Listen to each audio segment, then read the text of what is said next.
The autumn wind cut through Lucy's thin jacket like a knife. She pulled the worn fabric tighter around her shoulders and kept walking along the mountain trail. Her boots had holes in them, and she could feel every rock and root beneath her feet. The 17-year-old girl had been walking for 3 days straight, stopping only when darkness made it too dangerous to continue. Lucy had nowhere to go. 6 months ago, she had aged out of the foster care system. On her 18th birthday, they handed her a small bag of belongings and wished her luck.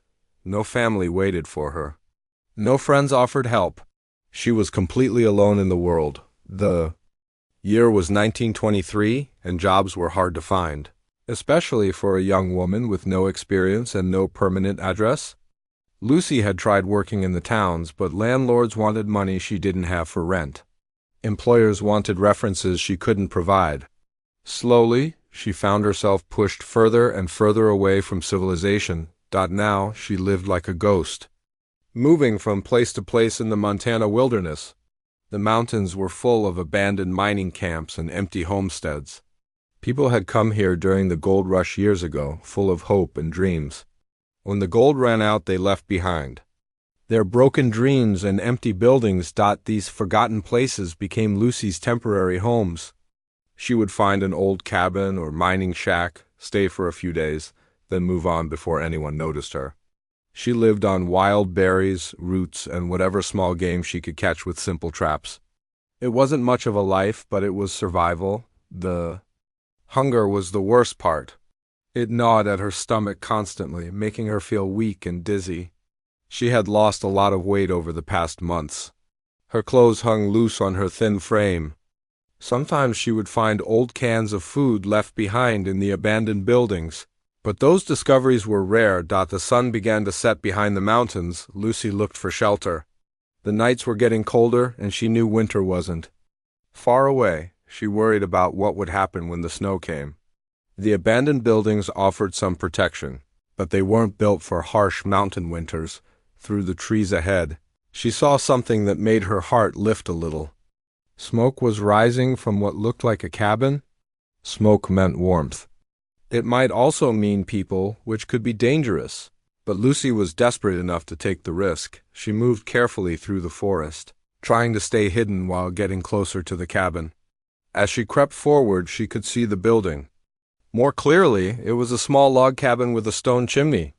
Smoke was definitely coming from the chimney, but something seemed wrong. The smoke was too thick, too dark. And there was an orange glow coming from the windows that didn't look like normal firelight. Lucy's blood ran cold as she realized what she was seeing. The cabin wasn't occupied by people cooking dinner or staying warm. The cabin was on fire. She broke into a run, crashing through the underbrush toward the burning building. Maybe there was still time to save it. Maybe she could use it for shelter if she could put out the fire quickly enough. But as she got closer, the reality hit her.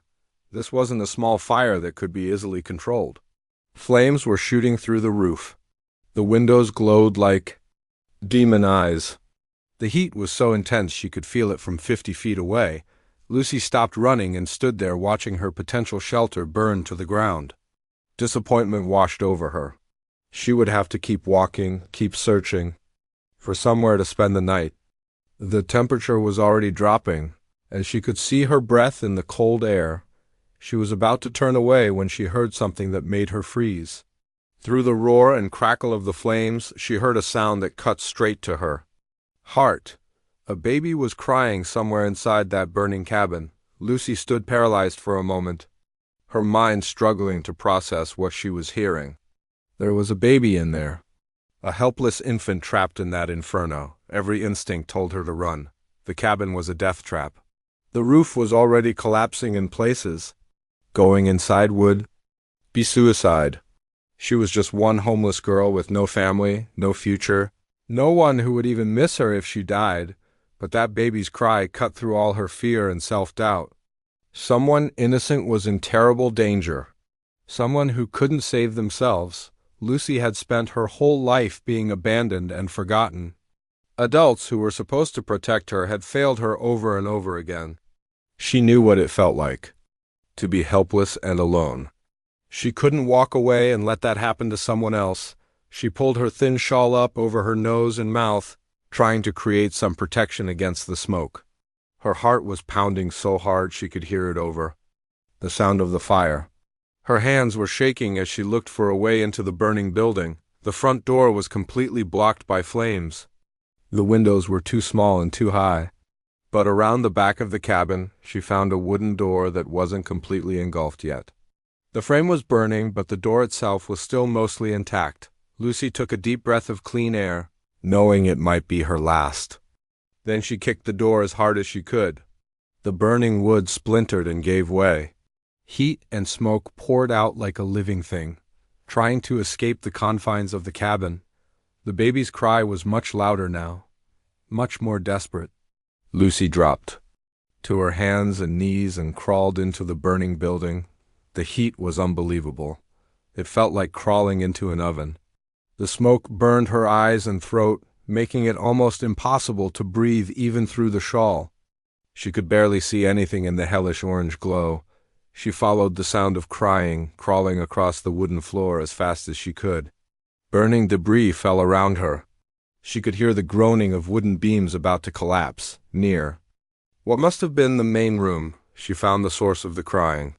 A wooden cradleboard was sitting near the stone fireplace. Inside it was a baby, maybe 6 months old, screaming in terror but somehow still alive. Lucy grabbed the cradleboard and the baby together, clutching them against her chest.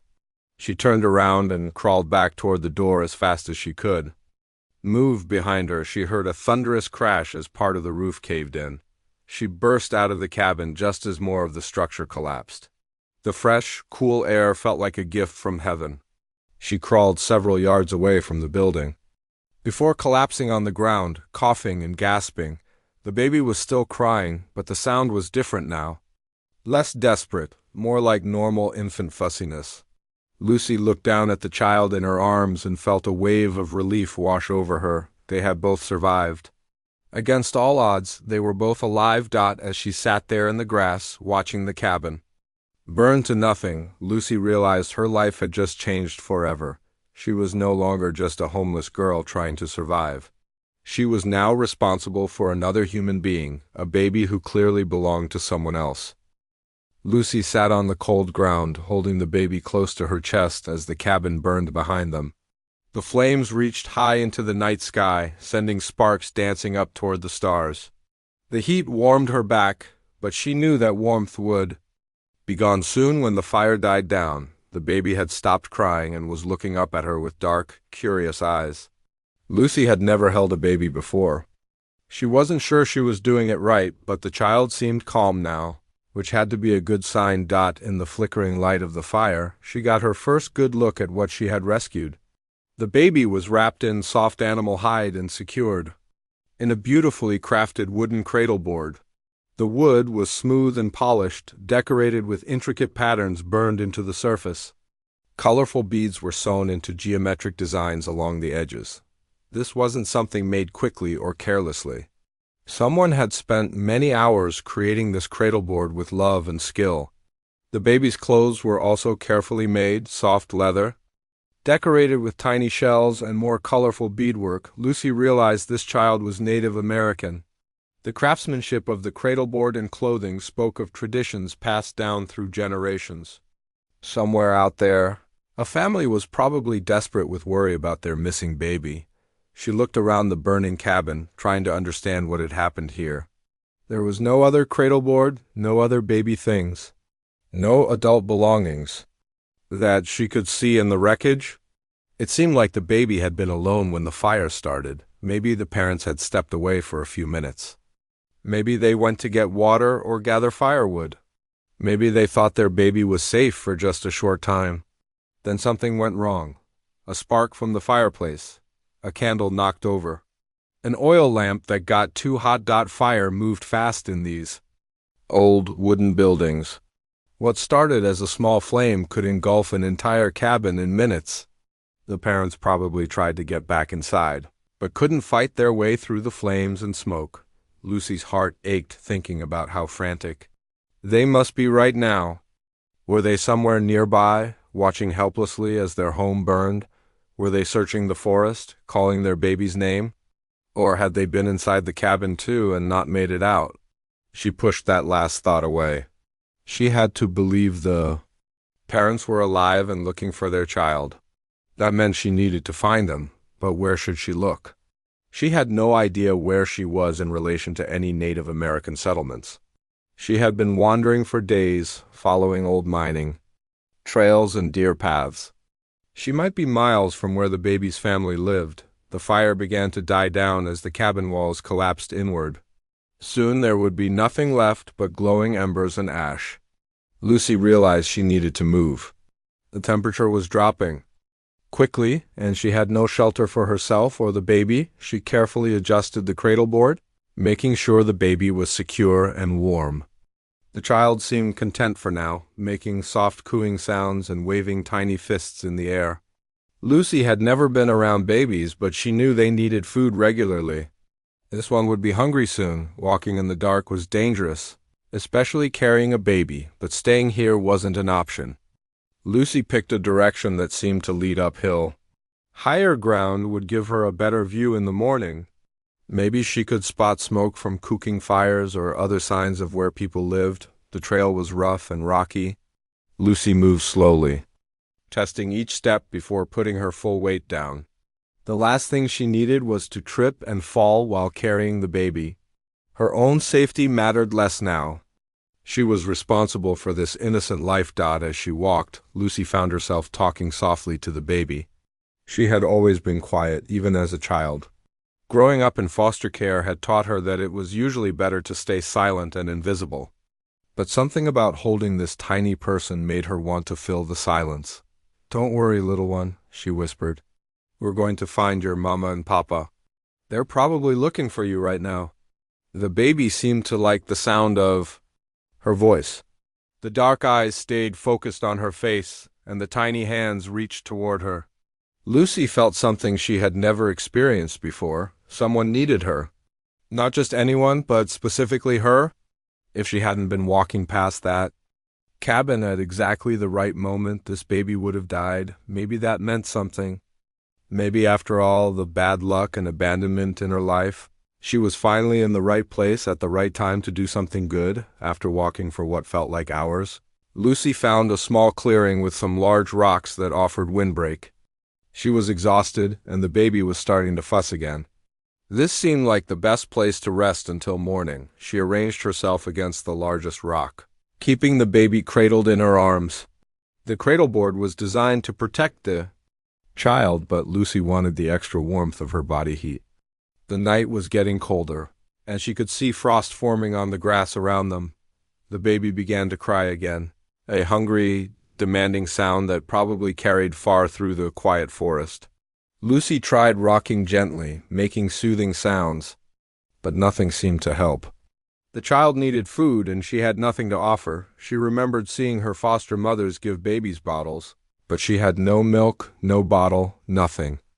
Panic began to set in. What if the baby got sick from hunger? What if she had saved this child from fire only to watch them suffer from starvation? Then she remembered something else. She had found some late-season berries earlier that day and saved a few in her pocket. Maybe she could squeeze some juice from them. It wasn't milk, but it might help until she could find the baby's family. Lucy carefully extracted the berries from her coat pocket. They were soft and ripe, perfect for squeezing.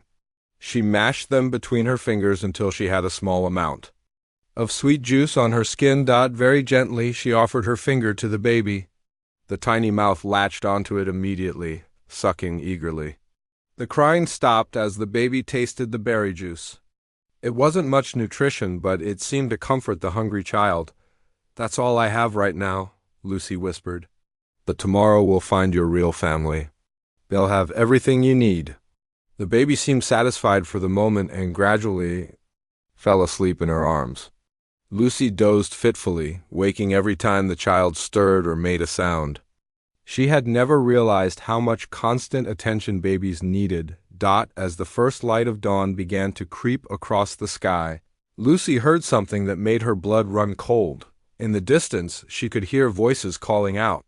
Men's voices, urgent and searching. They were looking for the baby. The family had found the burned cabin and was searching the area. Lucy should have felt relieved, but instead she felt a stab of fear. What if they thought she had started the fire? What if they believed she had kidnapped their baby? A homeless white girl found with a Native American infant in the middle of nowhere. It would be easy to jump to the wrong conclusion. Lucy realized she might be walking into a situation far more dangerous than a burning cabin. But she had no choice. This baby belonged with their family, no matter what happened to her. She stood up carefully, making sure the cradleboard was properly secured, and began walking toward the sound of the voices. The morning sun felt warm on Lucy's face as she walked toward the voices in the distance. The baby had woken up and was looking around with bright, alert eyes. The little one seemed fascinated by the sunlight filtering through the tree branches. Overhead, Lucy tried to stay calm, but her heart was beating fast. She had spent months avoiding people, living on the edges of society where no one would bother her. Now she was deliberately walking toward a group of strangers who might not understand why she had their baby. The voices were getting closer. She could hear at least 3 different men calling out in a language she didn't recognize. Their tone was urgent, worried. These were people searching desperately for someone they loved. Lucy stopped walking and took a deep breath. She couldn't just appear suddenly without warning. That might startle them or make them think she was trying to run away. Instead, she called out in the loudest voice she could manage. "Hello, I have your baby. The baby is safe." The voices in the forest went silent immediately. Then she heard rapid footsteps crashing through the underbrush, coming her way. Lucy stood, perfectly still, holding the cradleboard where they could see it clearly. 3 Native American men emerged from the trees. They moved with the quiet confidence of people who knew the forest well, but Lucy could see the worry and exhaustion on their faces. They had probably been searching all night. The man in the middle was older, maybe in his 40s, with gray streaking. His long black hair. Eagle feathers hung from a leather band around his head. His clothes were a mixture of traditional leather and cloth that looked like it came from trading posts. The other 2 men were younger, probably in their 20s. One of them looked so much like the baby that Lucy knew immediately he must be the father. He had the same dark eyes, the same shape to his face. When he saw the cradleboard in her arms, his whole body seemed to sag with relief. The older man spoke first, in careful English with a heavy accent. "You have our child?" "Yes," Lucy said quickly. "I found the baby in a burning cabin. I got there just in time." The young father stepped forward, his eyes fixed on the cradleboard. "River Song? Is that my River Song?" Lucy carefully unwrapped the baby so they could see the little face. The infant looked around at the new voices and began to make happy gurgling sounds, reaching tiny hands toward the familiar voice. The father's face crumpled with emotion. He spoke rapidly in his own language to the other men, then looked back at Lucy. "Please, may I hold my son?" Lucy nodded and carefully transferred the cradleboard to the father's arms. The baby immediately became more animated, recognizing his papa's voice and scent. The young man held his child close, tears streaming down his face as he spoke softly in his native tongue. The older man studied Lucy carefully. His eyes took in her worn clothes, her thin frame, the burns on her hands from the fire. "You went into the burning lodge to save him?" "I heard him crying," Lucy said simply. "I couldn't leave him there." "The lodge was completely burned when we found it this morning," the third man said. His English was better than the others. "Nothing left but ash and stone. How did you get inside?" Lucy described breaking down the back door, crawling through the smoke, finding the baby near the fireplace. As she talked, she could see the men exchanging glances. They were having trouble believing her story. "Why were you there?" The older man asked. "That lodge is far from any white settlement." This was the question Lucy had been dreading. How could she explained that she was homeless, wandering aimlessly through the wilderness, that she had been looking for shelter in an abandoned building when she discovered the fire? "I was traveling," she said carefully. "I saw the smoke and thought maybe someone needed help." It wasn't exactly a lie, but it wasn't the whole truth either. The older man's eyes narrowed slightly. He clearly sensed there was more to her story. The father looked up from his baby. "Where are your people? Your family?" "I don't have any family," Lucy admitted. "I'm traveling alone." This caused more surprised glances between the men. White women didn't travel alone through mountain wilderness in 1923. It was dangerous and unusual. Their suspicion was growing, and Lucy could feel the tension building. "What is your name?" the older man asked. "Lucy," she said. "Lucy May." "I am Chief White Eagle," the older man replied. "This is Standing Bear, the child's father. And this is Running Wolf, the child's uncle." Standing Bear looked up at her again. "Lucy May, you saved my son's life. How can I repay such a debt?" "You don't owe me anything," Lucy said quickly. "I just did what anyone would do." "No," Chief White Eagle said firmly.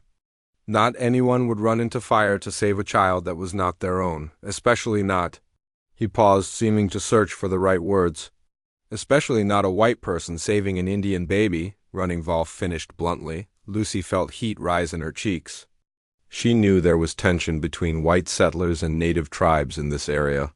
She had heard stories about conflicts, raids, broken treaties, but she had never seen people as different based on their race. A baby was a baby.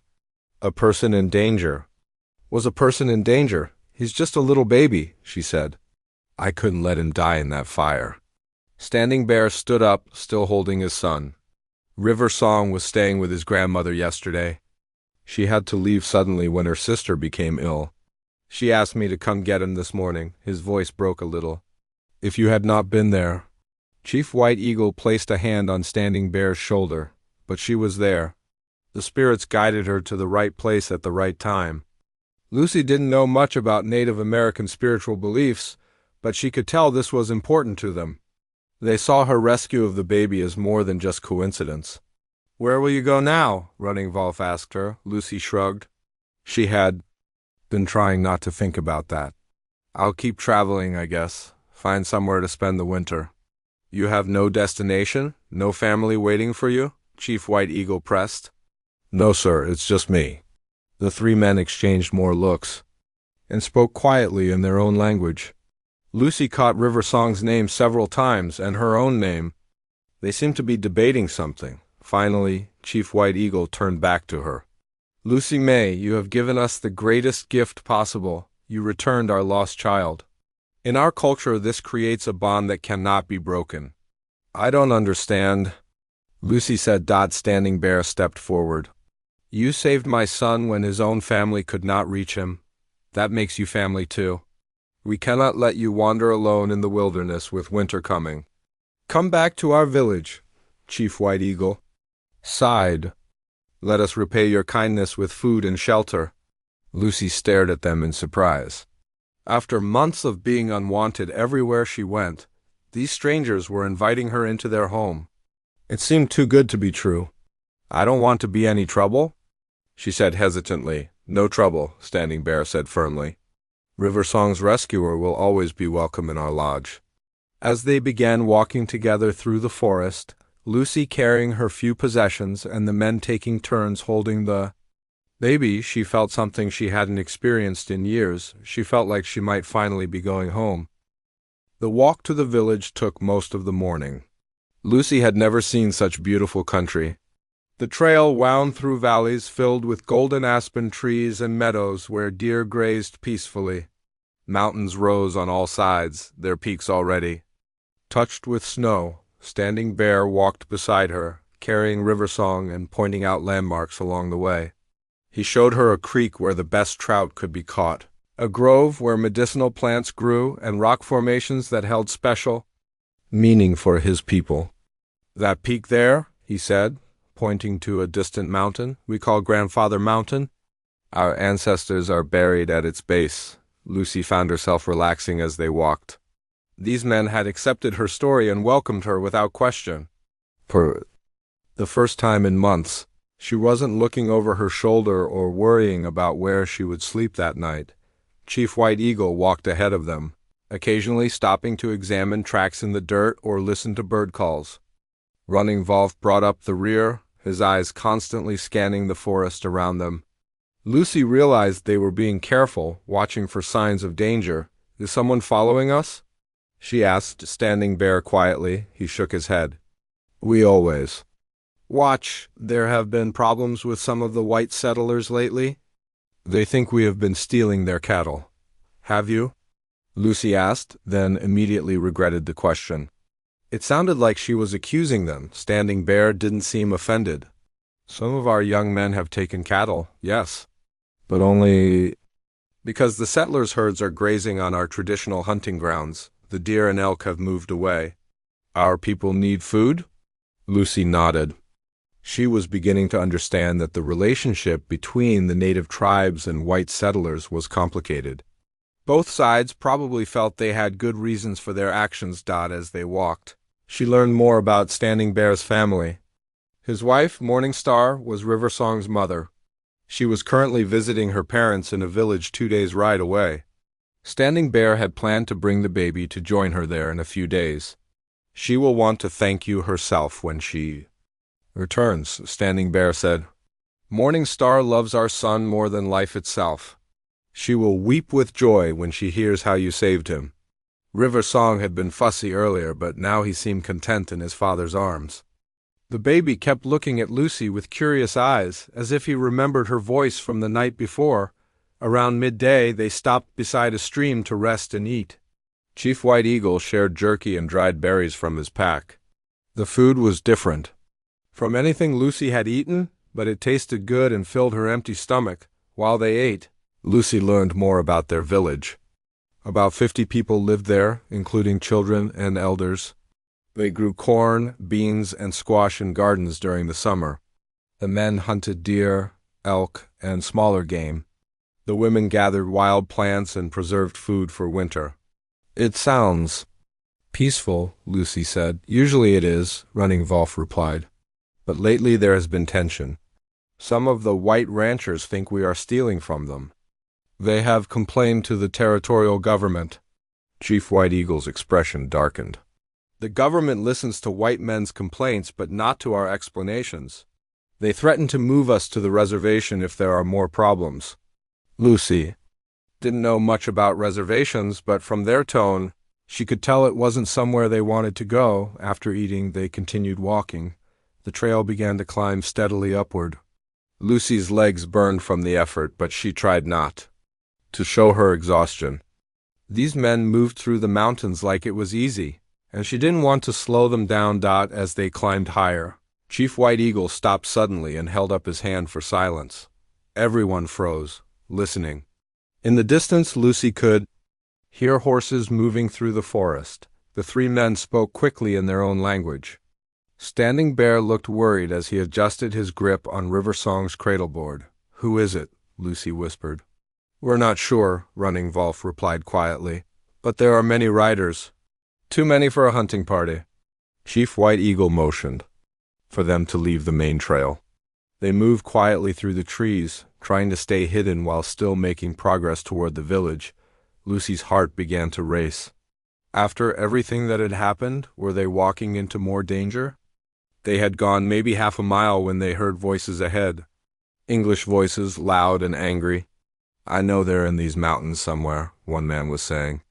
My cattle don't just disappear into thin air.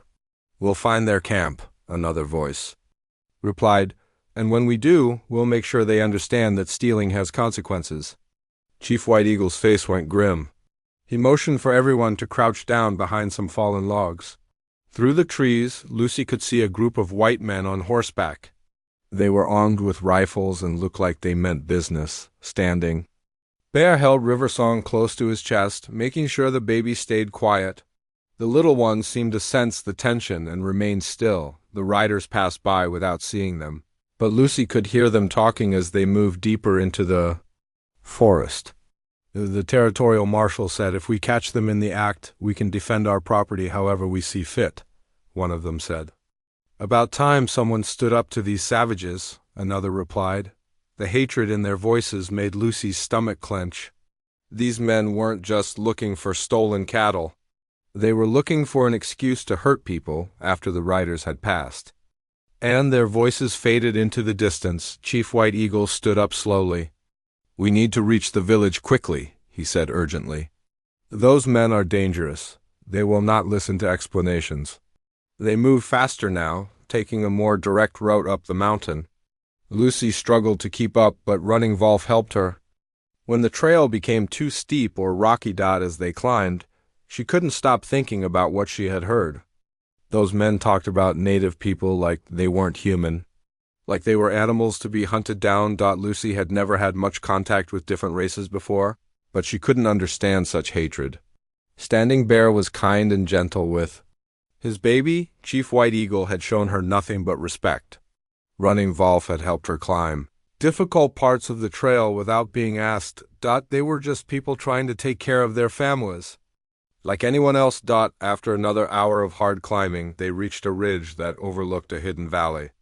Lucy gasped when she saw what lay below. The native village was larger than she had expected. Dozens of traditional lodges were arranged in a circle around a central fire pit. Gardens with late-season crops stretched along a creek that ran through the valley. Children played in the open spaces while women worked outside their homes. It looked peaceful and normal. Nothing like the dangerous place the White Riders seemed to think they were approaching, but as Lucy watched, she could see people moving. With unusual urgency, men were gathering weapons. Women were collecting children. Everyone seemed to be preparing for something. They know the riders are coming, Chief White Eagle said grimly. Our scouts must have seen them too. Standing Bear looked down at his sleeping son. I need to get River Song to safety, and Lucy too. She shouldn't be here when trouble comes. Where can we go? Lucy asked. Chief White Eagle pointed to another trail leading deeper into the mountains. There are caves a few miles from here. Safe. Places where women and children can hide until danger passes. As they began descending toward the village, Lucy realized her problems were far from over. She had escaped the fire and found the baby's family. But now she was caught in the middle of a conflict she didn't understand. And from the look on Chief White Eagle's face, things were about to get much worse before they got better. When they reached the village, Lucy saw organized chaos. People moved with purpose but without panic.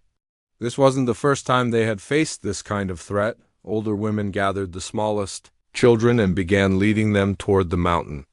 Trails, men checked their weapons and spoke in low, urgent voices. Teenage boys ran between the lodges, carrying messages and supplies. Standing Bear handed River Song to his sister, a young woman named Singing Bird. She looked at Lucy with curiosity but asked no questions.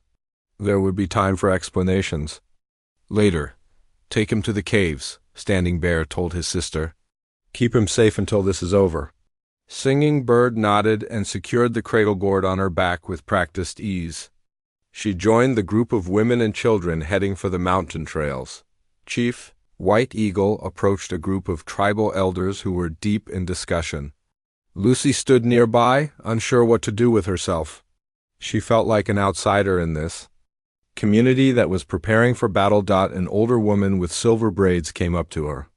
You are the one who saved River Song, she said in accented English. Yes, ma'am, Lucy replied. I am Grandmother Willow, Standing Bear's mother. My grandson told me what you did.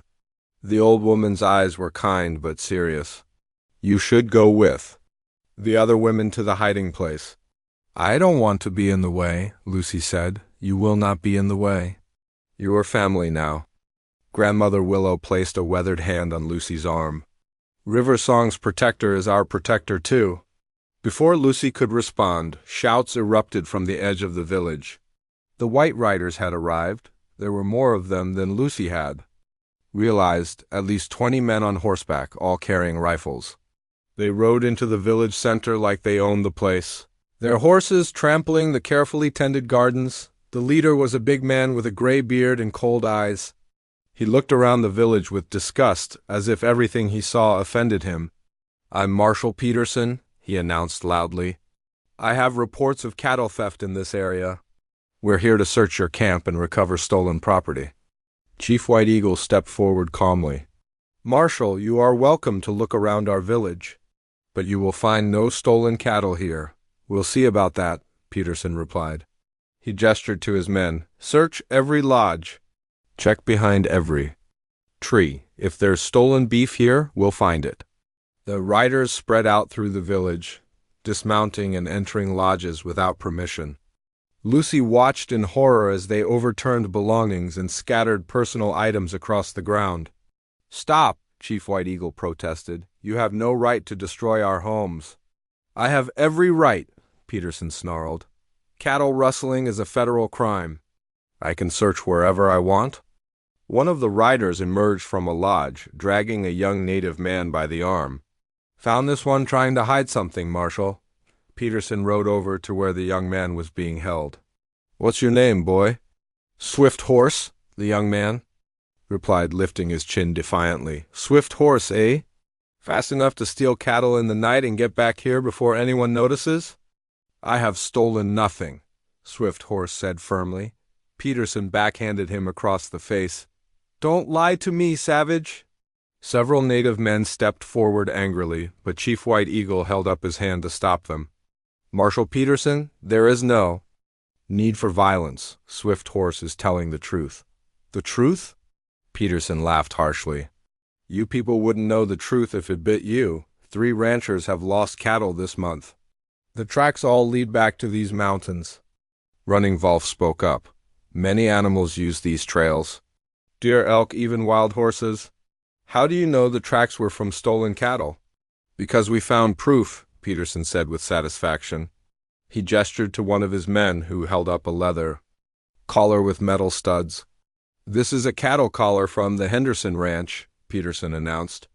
"We found it in the ashes of a fire pit 2 miles from here." Lucy felt her blood run cold.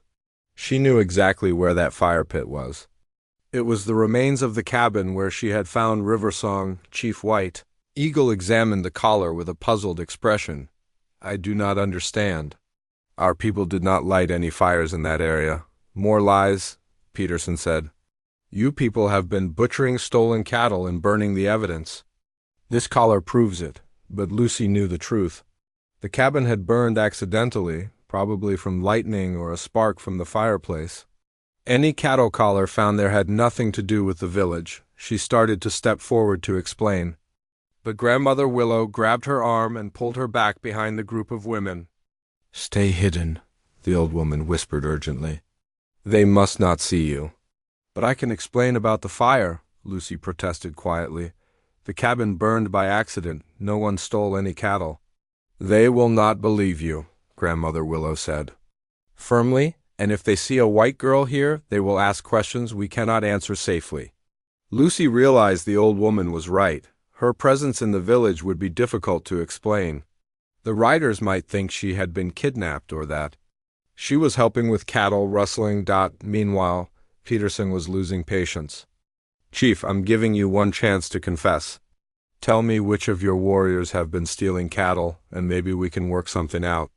"No one here has stolen anything," Chief White Eagle repeated. "We live peacefully.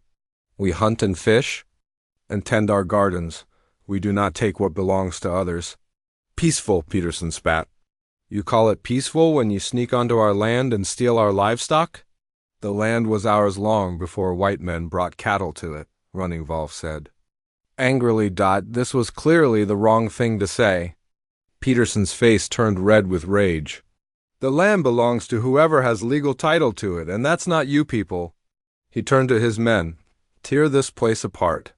If they won't confess, we'll find the evidence ourselves." The riders began destroying everything they could find. They overturned cooking pots, scattered grain from storage baskets, and pulled down drying racks of meat and herbs. Lucy watched in horror as months of careful preparation for winter were destroyed in minutes. These people had worked hard to gather and preserve food for the cold months ahead. Now it was being ruined by angry strangers. Some of the younger native men couldn't stand watching anymore. Despite Chief White Eagle's efforts to keep them calm, they began shouting protests and trying to stop the destruction. This was exactly what Peterson wanted. "Resisting a federal marshal," he yelled. "That's another federal crime." He pulled out his pistol and pointed it at Swift Horse. "Tell me who stole those cattle, or this young brave is going to jail, permanently." The threat hung heavy in the air. Lucy could see the fear in people's faces. They were outnumbered and outgunned. Peterson held all the power here. But then something unexpected happened. From the hills around the village, figures began to appear. Native warriors, dozens of them, moving silently into position. They carried bows, rifles, and traditional weapons. They didn't attack or threaten, but their message was clear. The village was not defenseless. Peterson and his men looked around nervously as more and more warriors appeared. What had seemed like an easy intimidation had suddenly become very dangerous. "How many of them are there?" one of Peterson's men whispered. "Too many," another replied, checking his rifle nervously. Chief White Eagle smiled grimly. "Marshal Peterson, my people believe in being prepared for trouble. You brought 20 men? We can gather 200 if needed." Peterson's face had gone pale, but he tried to maintain his authority. "You're threatening federal officers? That's treason." "We are defending our homes," Chief White Eagle replied calmly. "Just as you would defend yours." The standoff continued as more warriors appeared on the surrounding hills. Lucy lost count after 50. It seemed like every able-bodied man from miles around had come to defend the village. Peterson was clearly in over his head, but he was too proud to back down completely. "This isn't over," he shouted. "We'll be back with more men." "You are welcome to return," Chief White Eagle said. "But next time, bring proof of your accusations instead of assumptions." As Peterson and his men prepared to leave, one of the warriors called out from the hillside.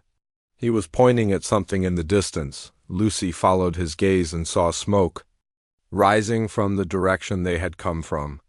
Multiple columns of smoke, too many and too organized to be accidental.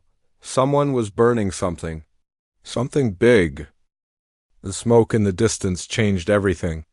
Marshal Peterson squinted at the dark columns rising above the tree line, then turned back to Chief White Eagle with renewed suspicion. "What's burning over there?" Peterson demanded. Chief White Eagle looked genuinely puzzled. "I do not know." "Those fires are not ours. More lies," Peterson snarled. "You're probably destroying evidence right now. Burning the rest of those stolen cattle so we can't prove anything." Running Wolf stepped forward. "Marshal, our warriors have been here watching your men search our village. None of us lit those fires." But Peterson wasn't listening to reason anymore. The sight of the smoke had convinced him that the native people were guilty of something. "You think you're clever, don't you? Start fires as a distraction while we're busy here?" Lucy felt sick to her stomach. She had a terrible feeling about what might be burning. Those smoke columns were coming from the direction of the white settlements. If something had happened to the ranchers' property while they were here searching the village, the native people would be blamed regardless of the truth. One of Peterson's men rode up close to him and spoke quietly. Lucy couldn't hear all the words, but she caught enough to understand. The rider was reporting that the fires looked like they were coming from ranch buildings, not forest areas. Peterson's face went from red to purple with rage. "Your warriors attacked our ranches while we were distracted here. This was all planned." "No," Chief White Eagle protested. "Our warriors are here in these hills. Look around you. Every fighting man from our bands is here protecting this village." It was true. Lucy could see the warriors positioned on the surrounding hillsides.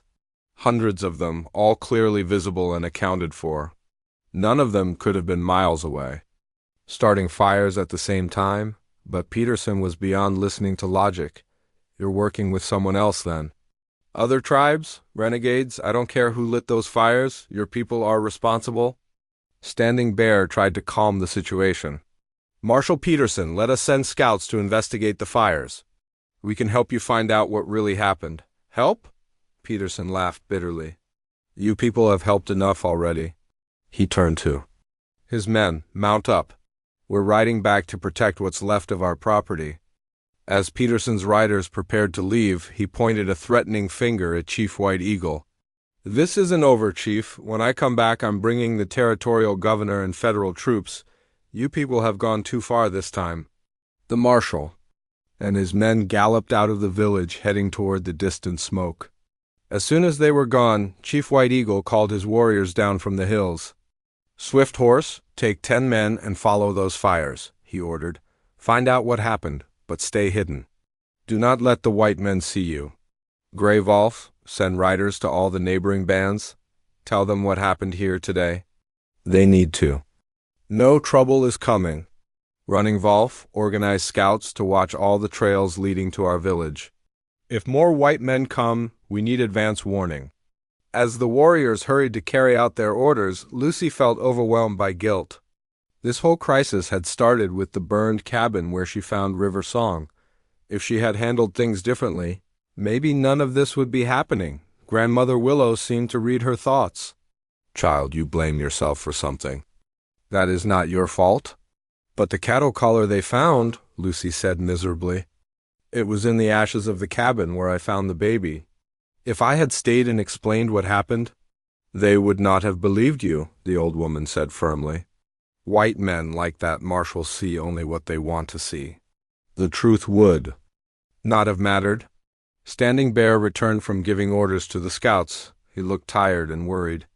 Lucy, I need to ask you something important. The cabin where you found River Song, was there anything else there? Anything that might explain how a cattle collar ended up in the ashes? Lucy thought back to that terrible night. I didn't see much. The whole place was on fire when I got there, but... She paused, trying to remember details through the smoke and flames. There was something, she said slowly. When I was crawling across the floor, I felt something under my hands. Hard things, bones maybe? Standing Bear and Running Wolf exchanged glances. What kind of bones? Running Wolf asked. I don't know. I was focused on finding the baby, but they were big. Too big to be from deer or elk? Cattle bones, Standing Bear said grimly. Someone was butchering stolen cattle in that cabin? But who? Lucy asked. The baby was alone there. Chief White Eagle had been listening to their conversation. The cabin belonged to Three Crows, an old man who lived by himself. He died 2 moons ago. Since then, different people have used it. For shelter, including cattle thieves, Running Wolf added. They'd probably thought it was a safe place to butcher stolen animals. No one would look for them there. Lucy felt a chill as she realized what this meant. So when Marshal Peterson found that cattle collar in the ashes, he thought your people had been using the cabin. Exactly, Chief White Eagle said. And now, with these new fires, he thinks we escalated from theft to destruction.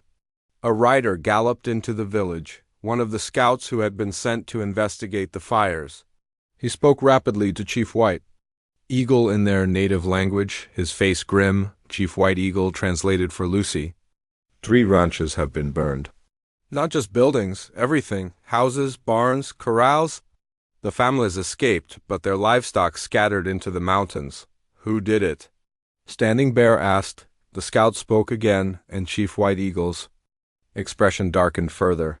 He says there were tracks leading away from the fires, horse tracks, but not shod horses, unshod ponies. Lucy didn't understand the significance, but clearly the others did. Running Wolf cursed under his breath. What does that mean? Lucy asked. It means whoever burned those ranches wanted us to be blamed, Standing Bear explained. White men's horses wear iron shoes. Most of our horses don't. The tracks were left deliberately to point suspicion at us. But who would do such a thing? Lucy asked. Chief White Eagle was quiet for a long moment. When he spoke, his voice was heavy with worry. There are some of our young men who have grown angry with the white settlers. They believe fighting is the only answer. I fear they may have decided to take action on their own. Or, Running Wolf said darkly, there are white men who want to start a war between us and the settlers. Men who would profit from driving us off our land completely. Lucy's head was spinning. The situation was far more complicated than she had realized. Real cattle had been stolen. Real ranches had been burned. But the people being blamed might be innocent, and she was caught in the middle of it all because she had saved a baby from a fire dot as if summoned by her thoughts. Singing. Bird returned with River Song and the other women and children. The baby was fussy from the excitement and unfamiliar voices earlier. Standing Bear took his son and held him close. At least you are safe, little one, he murmured. Whatever happens, your family will protect you. But Lucy could see the fear in his eyes. How could they protect anyone if hundreds of angry white men came seeking revenge? The warriors in the hills were brave and skilled, but they couldn't fight the entire territorial government. Grandmother Willow placed a gentle hand on Lucy's shoulder. "Come, child. Help me prepare food for the men. They will need their strength for what's coming." As Lucy followed the old woman toward the cooking fires, she heard Chief White Eagle speaking quietly to his war chiefs. They were making plans for defense, for evacuation, for a conflict that seemed inevitable now. Looking back at Standing Bear holding his baby son, Lucy made a silent promise. River Song had been saved from one fire. She would do whatever it took to make sure he survived what was coming next, even if it meant revealing the truth about who she really was and why she had been in that cabin in the first place. By the next morning, the hills around the village were covered with warriors. Word had spread quickly through all the native bands in the territory. Chiefs and war leaders had come from tribes that normally kept to themselves, united by the threat. Facing all of them, Lucy had never seen so many people gathered in one place. The valley that had seemed spacious the day before now felt crowded with hundreds of lodges, horses, and campfires. Warriors painted for battle moved between the camps, their weapons gleaming in the morning sun. She estimated there were at least 500 fighting men, maybe more. They came from different tribes with different languages, but they all understood the danger. If Marshal Peterson returned with federal troops, this could become a war that would spread across the entire territory. Standing Bear found Lucy helping Grandmother Willow prepare breakfast for the expanded village. His face was drawn with worry and exhaustion. He had been in council meetings all night with the tribal leaders. "The chiefs cannot agree on what to do," he told them quietly. "Some want to disperse and hide in the deep mountains until the danger passes. Others believe we should stand and fight if the soldiers come." "What do you think?" Lucy asked. Standing Bear looked toward his lodge, where River Song was sleeping peacefully in his cradleboard. "I think about my son growing up. Do I want him to live in hiding, always running from white men's anger? Or do I want him to inherit a homeland where his people can live in peace?" "Fighting will not bring peace," Grandmother Willow said firmly. "It will only bring more soldiers, more hatred, more death." "But running away will not bring peace either, Grandmother," Standing Bear replied. "It will only delay the next crisis." Lucy listened to their debate with a growing sense of responsibility. This whole situation had started with her actions. The burned cabin, the cattle collar in the ashes, her presence here as a witness to events she didn't fully understand. All of it was connected to her decision to save River Song from the fire. Maybe it was time to stop hiding from the truth. "Standing Bear," she said quietly, "what if I went to Marshal Peterson and told him what really happened? About the cabin burning by accident, about finding River Song, about the cattle thieves who were using the empty lodge." Standing Bear shook his head immediately. "Too dangerous. Peterson is not interested in the truth. He wants someone to blame for the burned ranches. But if I explain that I'm just a homeless girl who happened to be there when the cabin caught fire, double, quote, then he will ask why a homeless white girl was living with Indians," Grandmother Willow interrupted. "He will assume we kidnapped you or that you are helping us steal cattle. Either way, it makes things worse." Lucy realized they were right, but she felt helpless. Somewhere in the valley below, territorial officials were probably gathering their own forces. Governor's men, federal marshals, maybe even cavalry troops from the nearest army post. They would come expecting a fight, and with so many warriors gathered here, they would certainly get one. A commotion near the village center interrupted her thoughts. Riders were approaching, but these weren't soldiers. They were white civilians, probably ranchers from the burned settlements. Lucy could see 3 men on horseback, moving slowly with their hands clearly visible. They weren't armed for battle, but they looked nervous as they rode through the sea of painted warriors. Chief White Eagle walked out to meet them, accompanied by several other tribal leaders. The tension in the air was thick enough to cut with a knife. The lead rider was an older man with a grizzled beard and sun-weathered skin. He looked around at the assembled warriors with obvious fear, but he kept his voice steady when he spoke. Chief White Eagle, I'm Tom Henderson. My ranch was one of the ones burned yesterday. I know who you are, Mr. Henderson, Chief White Eagle replied formally. What brings you here? Henderson dismounted from his horse, a gesture of respect that didn't go unnoticed. I came to talk, not to fight. This situation is getting out of hand fast.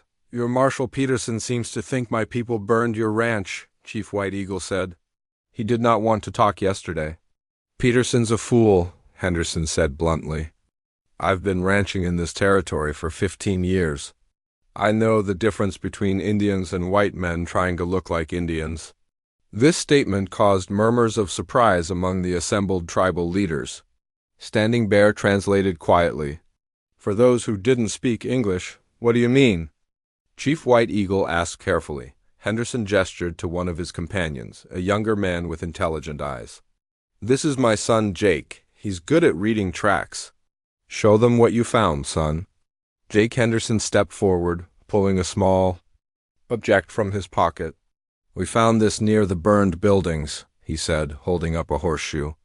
Iron shoe from a white man's horse. But someone tried to pry it off and make it look like unshod pony tracks. He showed them the horseshoe, which had clearly been damaged in an attempt to remove it. Whoever did this was sloppy. They left tool. Marks on the iron? Indians don't use iron tools to shoe horses because they don't shoe their horses at all. Chief White Eagle examined the horseshoe carefully. You believe white men burned your ranch and tried to blame us? I believe someone wanted to start a war, Henderson said grimly. Question is, who benefits if white ranchers and Indian tribes kill each other off? The implication hung heavy in the air. Someone with money and power wanted both groups removed from this territory. Land speculators, mining companies, railroad interests, there were many possibilities, but before anyone could respond, the sound of military bugles echoed across the valley. On the ridges to the south, blue uniforms became visible. Federal cavalry troops were taking positions around the entire area. Looks like Peterson found his reinforcements. Jake Henderson muttered through spyglasses. The tribal leaders could see that they were completely surrounded. At least 200 cavalry troopers had moved into position during the night, cutting off all escape routes from the valley. A white flag appeared on the southern ridge, and a small group of riders began making their way down toward the village. At the front rode a man in a blue uniform with gold braiding. Clearly a high-ranking military officer, Chief White Eagle turned to Henderson. Mr. Henderson, I appreciate your honesty about the horseshoe, but I fear we are past the point where evidence matters. Henderson looked around at the hundreds of armed warriors and the cavalry troops on the ridges. This is going to be a massacre if someone doesn't step back. My people will not attack first, Chief White Eagle said firmly. But we will defend ourselves if attacked. As the military delegation approached, Lucy made a decision that would change everything. She stepped out from behind the group of women where she had been hiding. Chief White Eagle, she called out, her voice carrying clearly in the morning air. I need to speak to that officer. I'm the only one here who can explain what really happened. Standing Bear grabbed her arm. Lucy, no, it's too dangerous. It's more dangerous if I stay hidden, she replied, gently pulling free from his grip.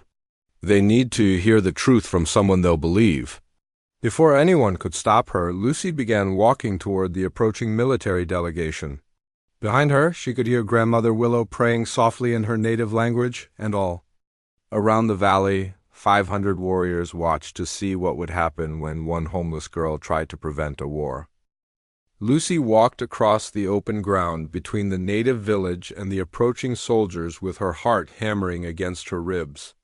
Every step felt like it might be her last. Behind her, 500 warriors watched in silence. Ahead of her, cavalry troopers had their weapons ready. The military officer leading the delegation was a colonel, his uniform crisp and his bearing commanding. Beside him rode Marshal Peterson, whose face twisted with anger when he saw Lucy emerge from the native camp. Colonel Matthews, Peterson called out, that's a white girl. They've been holding her captive. I'm not a captive, Lucy said loudly enough for everyone to hear. I came here by choice. Colonel Matthews held up his hand for silence and studied Lucy carefully. She knew how she must look, dirty, dressed in clothes borrowed from native women, clearly having spent time living rough in the wilderness. "Miss, are you all right?" the colonel asked. "Have these people harmed you in any way?" "No, sir," Lucy replied firmly. "They saved my life and welcomed me into their family." Peterson snorted with disbelief. "Colonel, don't listen to her. She's obviously been brainwashed or threatened. No white woman would choose to live with savages? I'd appreciate it if you'd let the young lady speak for herself, Marshal," Colonel Matthews said coolly. It was clear he didn't think much of Peterson's methods. Lucy took a deep breath and began her story. She told them about being homeless, about wandering in the wilderness, about finding the burning cabin and hearing a baby crying inside the flames. "I went into that cabin and saved a Native American baby," she said. "The next morning, the baby's father and his people found us. They could have blamed me for the fire, but instead they thanked me for saving their child." Colonel Matthews listened intently. "What can you tell us about this burned cabin, miss?" "It was full of cattle bones, sir. Someone had been butchering stolen animals there, but it wasn't anyone from this village. The cabin had been empty for months after the old man who lived there died." "She's lying," Peterson interrupted. "They're all in it together." But Tom Henderson had been listening too. He stepped forward and spoke to the colonel. "Sir, my name is Tom Henderson. 3 of the burned ranches belong to my neighbors and me. I think this young lady is telling the truth." Henderson explained about the horseshoe they had found, about the clumsy attempt to disguise shod horse tracks as pony tracks. "Someone wanted us to blame the tribes for those fires? Someone who benefits from starting a war." Colonel Matthews examined the damaged horseshoe Henderson offered. "Interesting. Marshal Peterson, what do you make of this evidence?" Peterson's face was red with frustration. "It proves nothing. They could have planted that horseshoe to throw us off the trail." "Could have," the colonel agreed, "but it seems unlikely." He looked around at the massive gathering of warriors. "If these people wanted to make war, they certainly have the numbers for it. Yet they haven't attacked, even though they're surrounded." Chief White Eagle had been listening to the conversation. Now he stepped forward and spoke with quiet dignity. "Colonel Matthews, my people have lived in this territory for generations beyond counting. We do not want war with white settlers. We want only to live in peace on our ancestral lands." "But you harbor cattle thieves," Peterson accused. "No," Chief White Eagle replied. "Some young men from various tribes have taken cattle, this is true, but they act alone without permission from tribal leaders. We do not approve of theft." Standing Bear joined the conversation. "Colonel, the cabin where Lucy found my son, it was being used by renegades who do not follow tribal law. We had no knowledge of their activities." Colonel Matthews was clearly a thoughtful man, not quick to jump to conclusions like Peterson. "So you're saying there are bad actors on both sides? White men pretending to be Indians and Indians acting without tribal authority?" "Yes, sir," Lucy said. "And I think someone is encouraging both groups to make trouble. Someone who wants you to fight each other." The colonel turned to one of his junior officers. "Lieutenant, what did our scouts report about those burned ranches?" "Sir, they found evidence of at least 3 different groups at the scene. Shod horses, unshod ponies, and boot prints that don't match either group. A third party," Colonel Matthews mused. "Someone coordinating the others, perhaps." Peterson was growing desperate.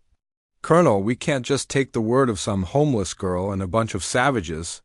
"Marshal Peterson," the colonel said with ice in his voice, "I'll thank you to remember that these people are American citizens with rights under federal law. And this young lady has given us more useful information in 5 minutes than your investigation produced in days." Lucy saw an opportunity and took it. "Colonel Matthews, there's something else. Yesterday, when Marshal Peterson was searching the village, someone lit those ranch fires while all the tribal warriors were here defending their families. Everyone could see exactly where the warriors were. An alibi," the colonel said, understanding immediately. "The entire fighting force of these tribes was accounted for when the attacks occurred." Henderson nodded vigorously. "That's right, Colonel. Every warrior for miles around was right here in this valley. None of them could have been burning our ranches. The evidence was mounting, and even Peterson could see his case falling apart. But he made one last desperate attempt to maintain control.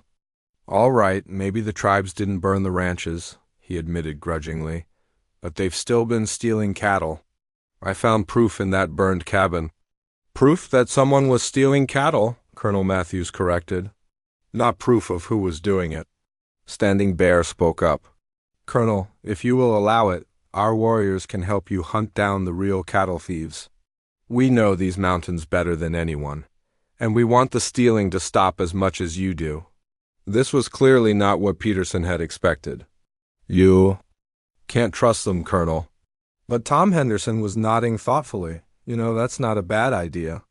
I've lost more cattle to rustlers than I care to count. If the tribes help catch the real thieves, maybe we can all benefit. Colonel Matthews looked around at the assembled warriors, then at the nervous cavalry troopers on the ridges. Chief White Eagle, if I order my men to stand down, will you do the same with your warriors? Yes, Colonel. We came here to protect our families, not to make war. The colonel made his decision. All units, stand down. Lower your weapons, but maintain positions. The tension in the valley decreased noticeably as rifles were lowered and bowstrings relaxed. But the crisis wasn't completely over yet. There's still the matter of the stolen cattle, Colonel Matthews said. And someone burned those ranches. We need to find out who's really responsible. Lucy looked at Standing Bear, who was holding River Song again. The baby was awake and looking around at all the people with curious eyes. This child had brought her into this world, and maybe he could help her find a way to bring peace to it. Colonel, she said, what if the tribes and the ranchers worked together? Shared information, coordinated patrols, helped each other instead of fighting? Henderson brightened at the suggestion. That might actually work. We need help tracking rustlers, and they need our cooperation to clear their names. Chief. White Eagle nodded slowly. My people are skilled hunters and trackers. We could help find the thieves in exchange for proof of our innocence. Even some of Peterson's men were nodding at the idea. They were tired of chasing shadows in the mountains while the real criminals escaped. Colonel Matthews smiled for the first time since arriving. Gentlemen, I think we might have found our solution. A joint task force to catch the real cattle thieves and find out who's been trying to start a war. As the various leaders began discussing details, Lucy felt a gentle hand on her shoulder. Grandmother Willow had approached quietly during the negotiations. You did well, child, the old woman said softly. You spoke truth when lies would have been easier. Standing Bear joined them, still carrying River Song. Lucy, you saved my son from fire. Today you saved all of us from a different kind of fire. What will happen now? Lucy asked. Now we build something better, Standing Bear replied. My son will grow up in a world where his people and your people work together instead of fighting. Colonel Matthews approached them as the meeting broke up. Miss, I don't believe I got your full name. Lucy May, sir? Well, Miss Lucy May, you've helped prevent what could have been a very ugly war today. Do you have somewhere to go? Family to return to? Lucy looked around at the native families packing up their temporary camps, at Tom Henderson shaking hands with Chief White Eagle, at the warriors and soldiers who minutes ago had been preparing for battle. Yes, sir, she said, smiling as River Song reached a tiny hand toward her face. I think I'm already home. 3 months later, Lucy was helping Morning Star, River Song's mother, prepare for the harvest celebration.